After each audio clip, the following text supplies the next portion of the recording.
من لدنا وزكاة وكان تقيا وبرا بوالديه ولم يكن جبارا عصيا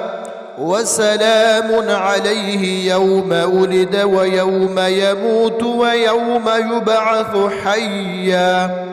واذكر في الكتاب مريم إذ انتبذت من أهلها مكانا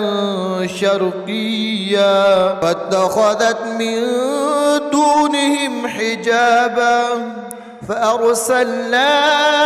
إليها روحنا فتمثل لها بشرا سويا قالت إني أعوذ بالرحمن منك إن كنت تقيا